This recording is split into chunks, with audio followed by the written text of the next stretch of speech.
There are so many strange things going on in the world today.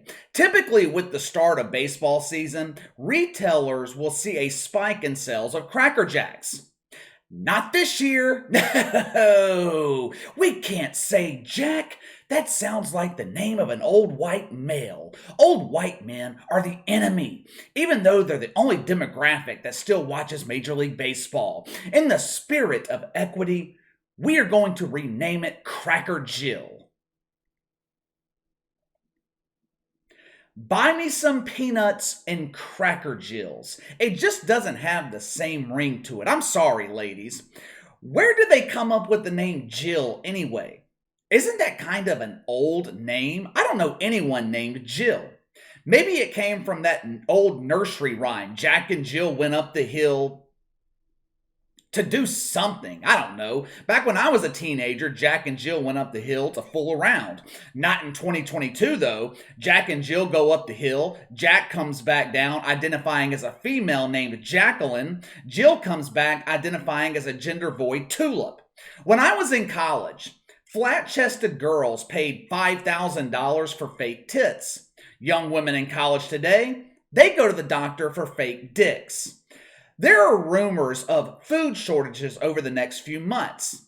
That tends to happen when the government does everything in their power to screw over American farmers.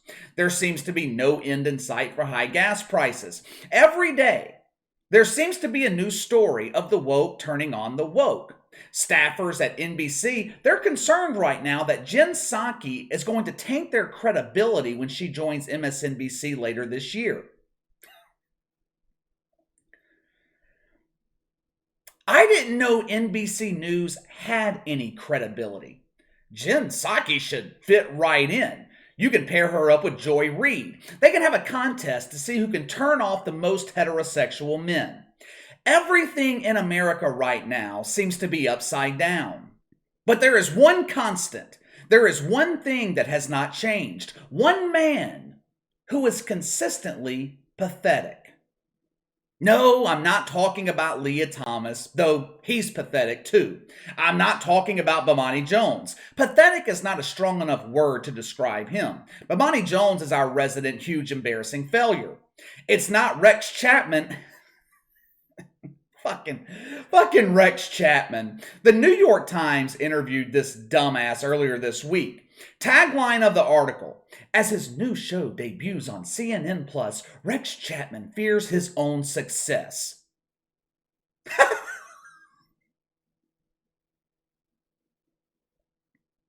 Don't worry, Rexy, there is no need to fear.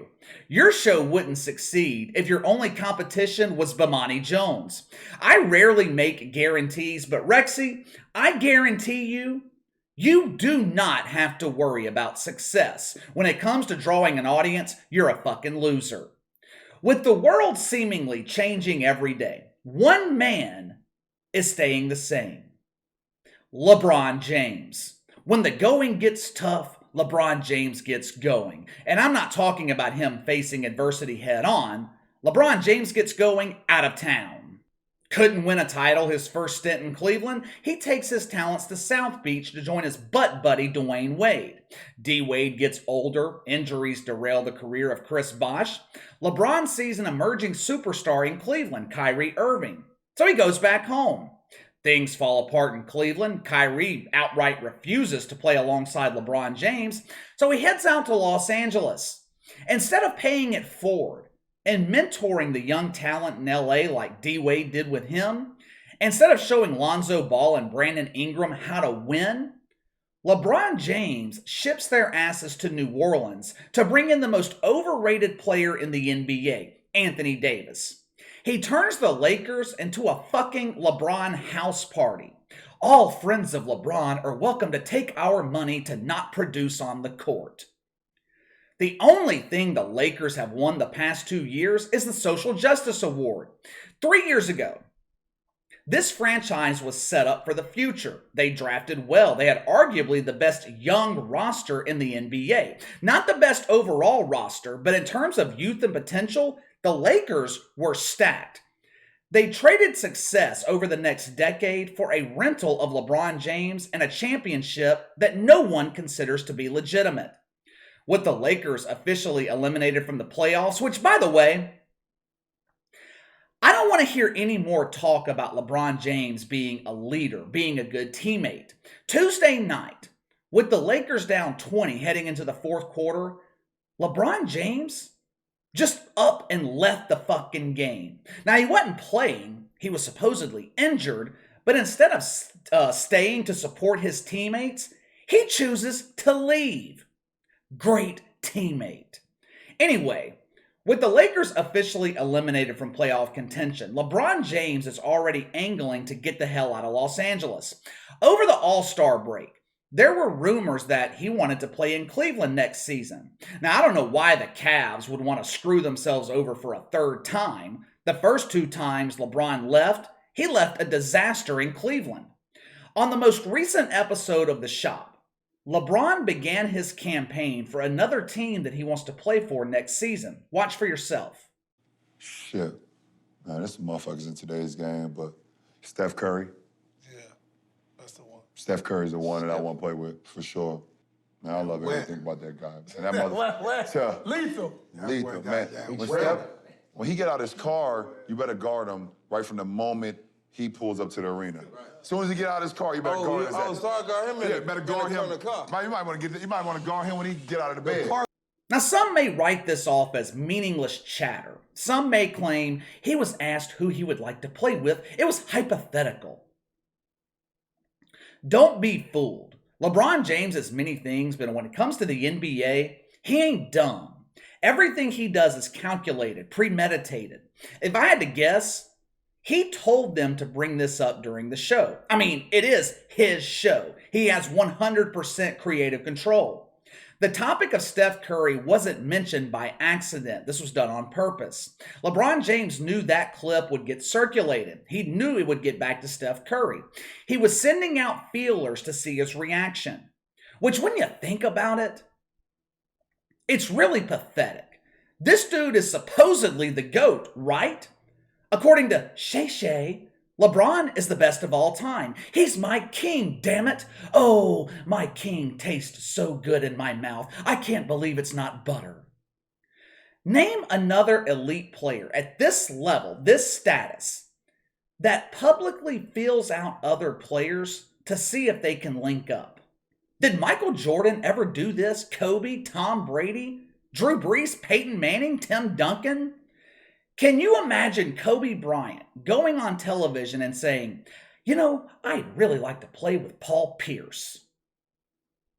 Kobe wanted to destroy Paul Pierce and the Celtics, not play with him.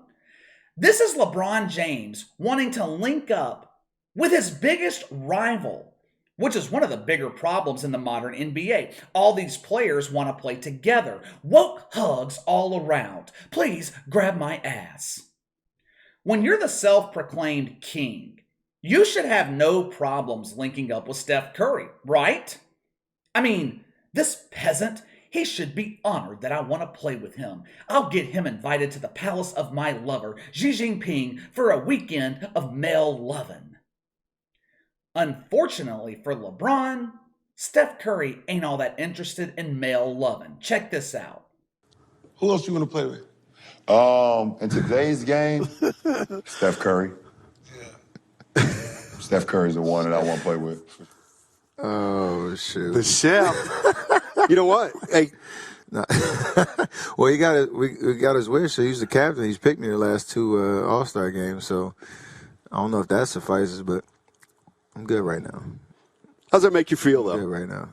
I mean, whenever you get the interest or curiosity of what it would be like to play with, arguably, MVP kind of caliber dude like he is, and one of the greatest of all time. Cool. Like, it's amazing. Right.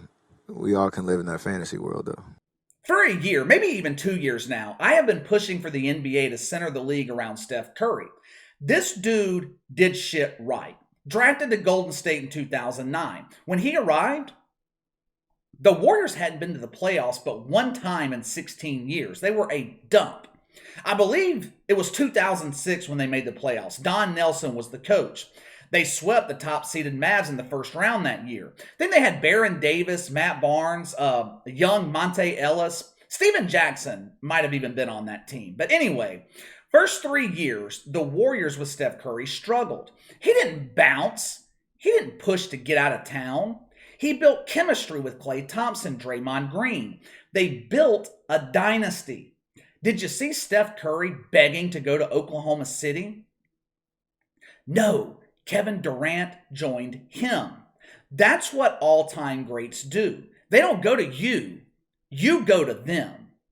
I don't want to hear any more talk about LeBron James being the GOAT. I don't want to fucking hear it. This dude has ruined the NBA. Look at the landscape of the league since LeBron James pushed for players to have all the power. Regular season no longer matters. Free agency has become more popular than the regular season.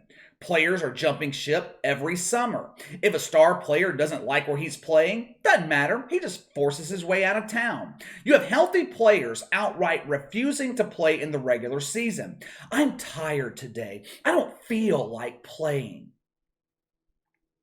I'm sure some of you wake up every morning dreading to go to work. Do you get to call in because you don't feel like going? The Lakers are a sinking ship, and LeBron James steered them right into the iceberg. He's not worried, though. No. He's not worried.